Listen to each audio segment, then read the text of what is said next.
Kamu bingung cari peralatan rumah? Yang nyaman, berkualitas, dan keren?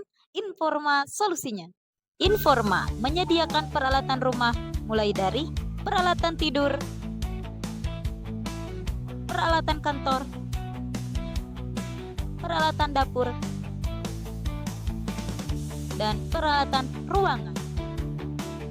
Yuk, tunggu apa lagi? Kunjungi Informa sekarang. Informa, furnishing with style. Bismillahirrahmanirrahim. Assalamualaikum warahmatullahi wabarakatuh. Waalaikumsalam warahmatullahi wabarakatuh. Salam sejahtera, sampurasun, Rampes. Baraya kabar priangan semuanya. Kembali lagi bersama saya Rika Rustika Johara di podcast Kabar Priangan. Kali ini saya ditemani bersama Bapak M. Ridwan. Halo Bapak. Selamat pagi. Pagi. Beliau adalah redaktur senior dari Kabar Priangan. Dan kebetulan sekarang kita sedang berada di satu pertemuan. Jadi saya culik aja dan saya ajak bercakap-cakap di podcast ini, ya Pak. Baik. Oke. Karena Pak Ridwan ini dia sudah berapa lama Bapak di Kabar Priangan? Lebih dari 20 tahun, hampir 24 tahun. Wow, pengalamannya pasti udah banyak banget ya di seputar pemberitaan, jurnalistik dan sebagainya gitu. Dan pasti soal pilkada itu bukan hal yang baru ya Pak ya?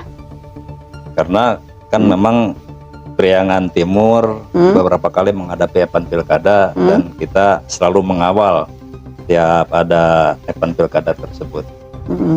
Dan pasti tepat banget dong kalau sekarang kita bahas soal itu. Boleh. Kita ngobrol-ngobrol soal itu ya. Boleh. Bapak kan sudah lama menjadi jurnalis di daerah Priangan Timur ini. Apa pandangan Bapak mengenai cara memilih atau kecenderungan masyarakat di Priangan Timur ini dalam memilih khususnya konteksnya pilkada gitu Pak? Baik, Baraya Kabar Priangan ya, terima kasih Pak kepada Baraya Kabar Priangan terkait dengan pertemuan dengan Rika Johara, Rika Jo, di momentum yang sebetulnya kita berada pada ruang yang sama ya. Tapi saya diminta untuk berbicara terkait dengan pilkada. Barusan pertanyaannya kecenderungan masyarakat untuk memilih dalam setiap kontestasi pilkada. Saya tidak bicara tentang praktik di lapangan dulu, tapi saya bicara konsep ideal dulu ya. Okay. Konsep ideal masyarakat dalam memilih, bahwa kultur masyarakat Priangan Timur khususnya itu masih lekat dengan religius Islami ya. Karakter keagamaannya itu masih sangat kuat, dan memang itu mewarisi karakter atau budaya dari generasi sebelumnya, bahwa pada prosesi penentuan atau pemilihan pemimpin itu ya, dalam konsep ideal masyarakat itu dipengaruhi oleh budaya dan kebiasaan tradisi masa lalu yang sangat ideal, bahwa seorang pemimpin itu harus menguasai 3 kemampuan.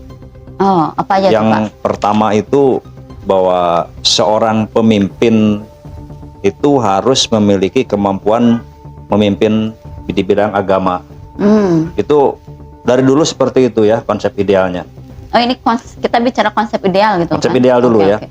Kemudian bahwa pemimpin itu juga dia harus memiliki kemampuan dalam mengelola pemerintahan. Itu yang kedua ya, dia mampu memimpin masyarakat dalam tatanan pemerintahan. Kemudian yang ketiga, seorang pemimpin itu dia harus mampu menjadi panglima perang. Jadi konsep idealnya itu seperti itu. Dan itu juga yang diyakini oleh masyarakat yang memiliki karakter agama yang kuat, bahwa seorang pemimpin itu harus memiliki 3 kemampuan itu mengacu pada figur Rasulullah SAW ya, bahwa Rasulullah itu pada kepemimpinan selama dia mengemban jabatan sebagai Rasul dulu, dia menjadi pemimpin negara, dia menjadi pemimpin agama, dia juga menjadi panglima perang. Jadi 3 kepemimpinan itu harus dikuasai oleh seorang pemimpin. Dan masyarakat itu pasti akan mencari figur-figur ideal yang mendekati ke arah seperti itu, berbicara idealnya. Dan konsep itu pernah terjadi di kita, di negara Indonesia, di Nusantara pada masa lalu, pada masa-masa berkembangnya kerajaan-kerajaan di Nusantara ya, khususnya kerajaan-kerajaan Islam, di mana pemimpin kerajaan itu dinisbatkan sebagai seorang yang memiliki kemampuan tersebut. Jadi seorang raja kerajaan, dulu misalkan Raja Samudra Pasai atau Raja Mataram Islam ya, bukan Mataram kuno ya, atau raja mana lagi, Perlak misalkan Islam ya. Jadi rajanya itu ya dia pemimpin agama, ya dia pemimpin pemerintahan, ya dia pemimpin perang. Konsepnya seperti itu, konsep idealnya gitu ya. Makanya jabatan raja-raja dulu itu makanya namanya panjang-panjang, menyatukan antara 3 unsur kepemimpinan itu. Makanya ada pangeran apa, terus di Mangkunegara kan dia kemampuan untuk memegang negara gitu ya.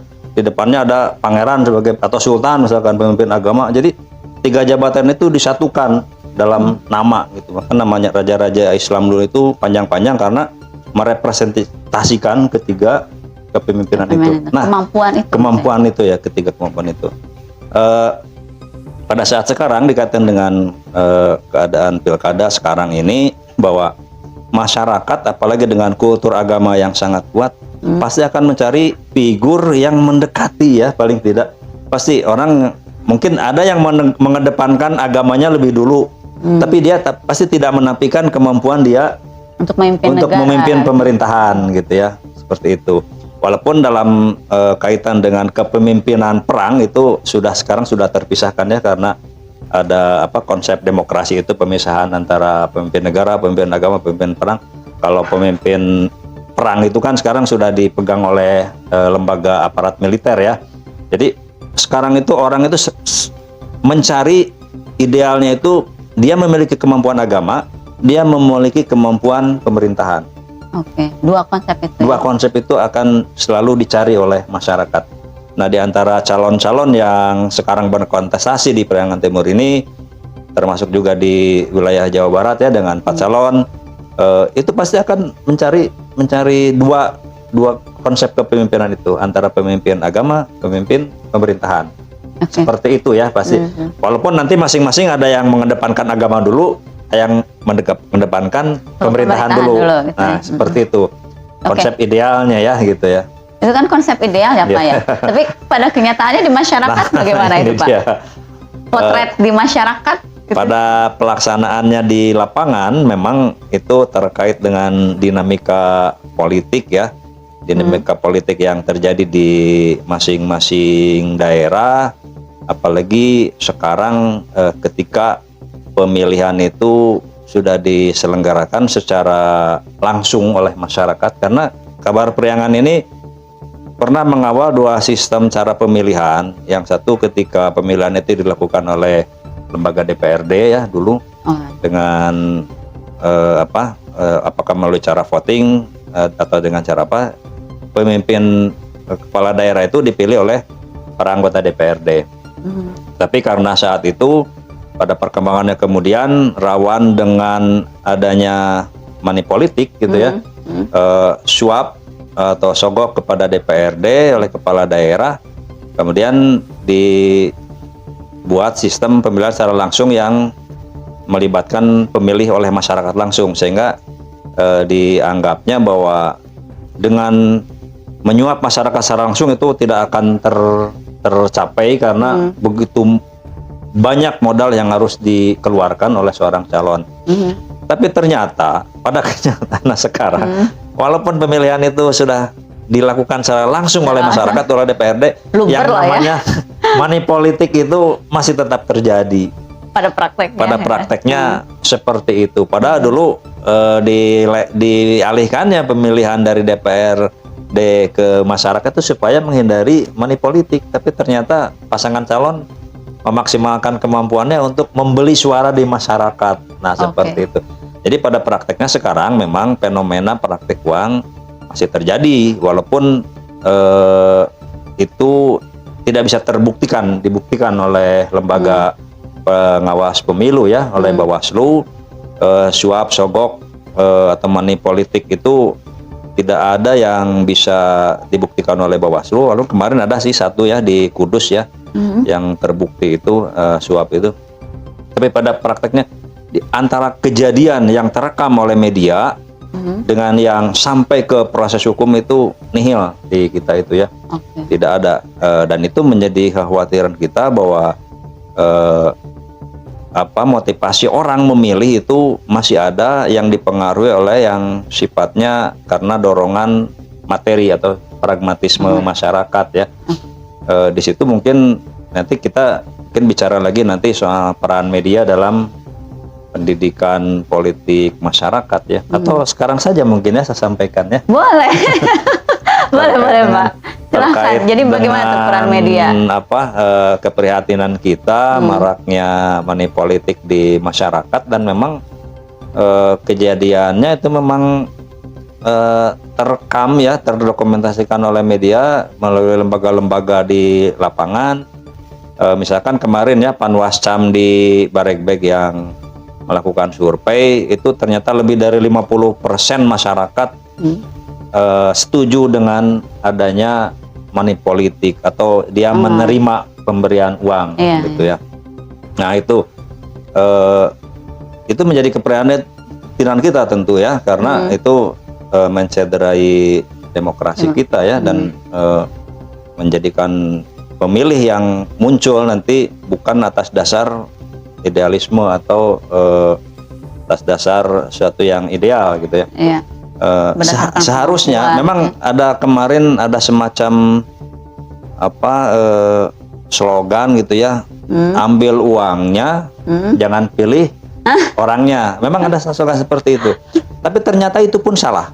Iyalah. Itu pun salah. Orang akan susah untuk menghindar dari jeratan uang. Ketika uang sudah diterima, dia akan, itu sifatnya manusiawi ya. Orang akan terikat dengan balas budi, balas jasa, kemudian akan tergiring ke pasangan calon tertentu yang memberikan uang. Walaupun ada seperti itu, tapi yang lebih bagus itu kalau saya mengutip dari pengamat politik Kang Asep Tamam ya gitu. Jadi politik berkah. Jadi jangan ambil uangnya, ya jangan pilih orangnya juga gitu ya. Jadi supaya nanti pemimpin yang terpilih itu memang betul-betul atas dasar dorongan idealisme dari masyarakat. Bahkan kemarin juga belum lama mantan komisioner KPU ya Bu Yeti menyampaikan bahwa masyarakat sekarang ini jangan mangpang mengpeng ya.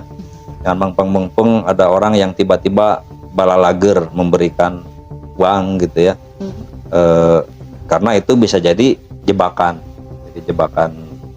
Tapi kan itu sulit Pak, apalagi kita nggak benar-benar mengenal siapa mereka gitu loh.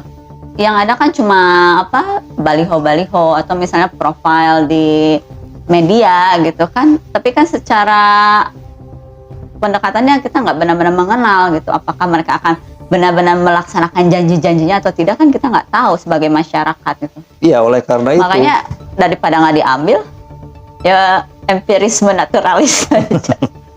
Nah itu ketika orang berpikiran daripada tidak diambil, sayang juga. Nah itu berarti dia sudah ikut mendukung praktik money politik di antara pasangan calon dalam kontestasi pilkada ini. Atau memang mungkin nggak ada regulasi yang menjerat itu atau gimana? Regulasi pasti ada. Undang-Undang 7 Undang Pemilu nomor 7 tahun 2017 itu sudah sangat jelas mengatur. Ya. Mengatur bahkan lalu ada ininya apa sanksinya ada sanksi ada, tapi terus kan kenapa nggak takut? Pembuktiannya yang susah. Nah itu berarti pengawasan dan evaluasi dan sebagainya itu karena para tim ses itu selalu mengemas sesuatu yang bersifat money politik itu dalam kemasan-kemasan yang merupakan celah hukum gitu ya. Misalkan kalimatnya uang bensin misalkan ya, seperti itu, atau diberikan secara silent tanpa diketahui oleh orang lain gitu ya, atau tanpa ada bukti, tanpa ada saksi gitu kan, gitu, atau tanpa ada yang merekam walaupun itu terjadi. Nah itu kan tidak bisa dibuktikan oleh kayak jadi rahasia umum gitu ya. Nah jadi rahasia umum. Memang tadi dikatakan oleh Rika ini bahwa proses untuk menghindarkan ini memang sangat sulit karena memang ini memang butuh proses yang panjang. Tapi kalau terus dibiarkan ini akan semakin menjadi akut. Dan ini juga kaitannya memang sangat kompleks terkait dengan kondisi sosial ekonomi masyarakat ya. Selama masyarakatnya dalam kondisi miskin ya, di ekonominya di bawah gitu ya, selalu dia akan mencari peluang-peluang untuk mendapatkan uang dengan cara yang mudah. Gitu ya. Bahkan maaf ini ya, ini terjadi di lapangan bahwa sekarang ini sudah terjadi penggalangan di masyarakat, pembentukan tim ses sampai ke lembaga masyarakat di bawah. Motivasinya apa? Mengambil uang atau menjaring uang dari pasangan calon. Tidak melihat orang itu kader mana, ini bisa lintas partai karena motivasinya uang. Saya sampaikan di sini loh.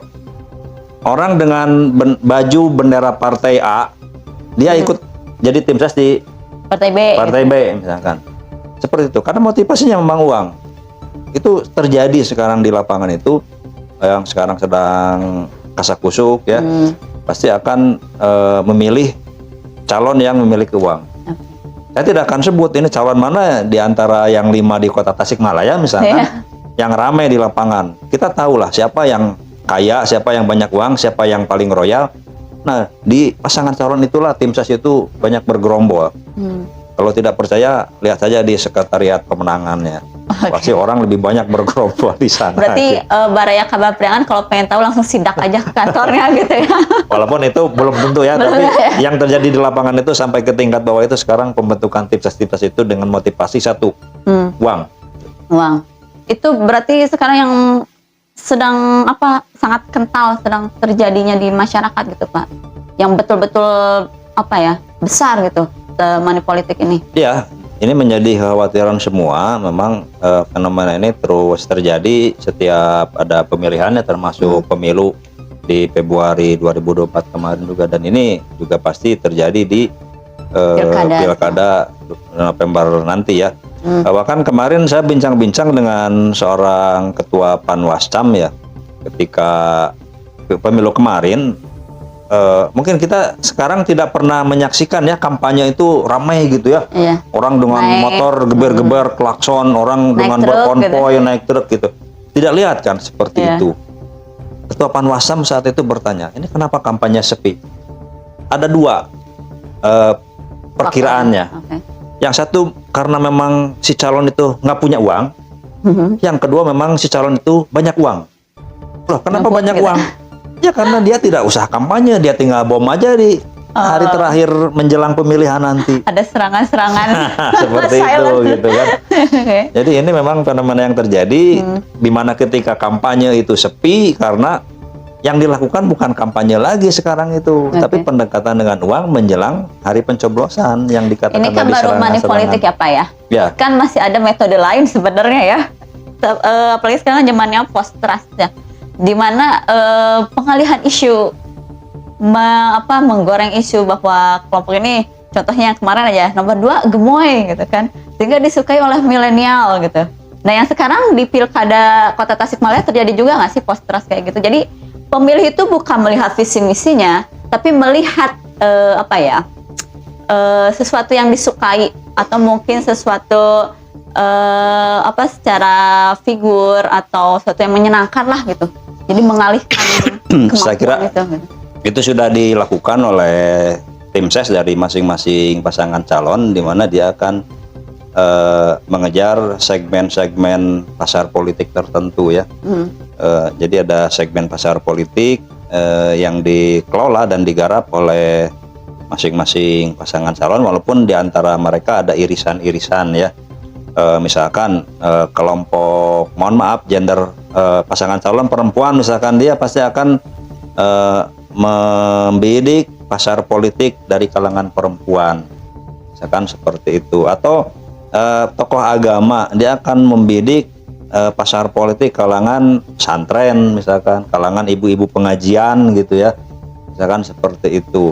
Dan itu saya kira hal yang sangat wajar karena masing-masing akan mencari pasarnya masing-masing berdasarkan kelebihan dan karakter dari masing-masing pasangan calon gitu ya. Tadi kan yang suka dengan figur yang gemoy misalkan dikembangkan lah itu misalkan ke ABG atau kaum milenial sukanya apa dikasihlah misalkan dicitrakanlah si pasangan calon Sukanya itu Naruto, seolah-olah dia peduli dengan milenial gitu atau ada kedekatan secara emosional dengan kaum milenial.